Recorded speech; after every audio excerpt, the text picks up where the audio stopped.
А вчора з вечора, на вчора з вечора, з небесного двора, з небесного двора,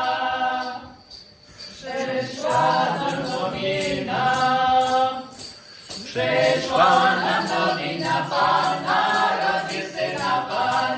rodzi syna, Boga prawdziwego,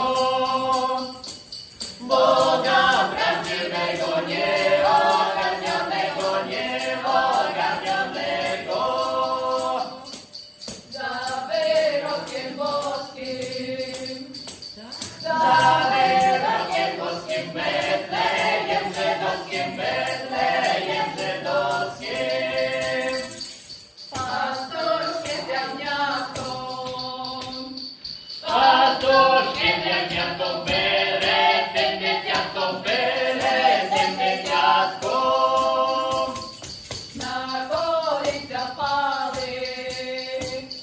na kolicach pały, Spasa przywitali.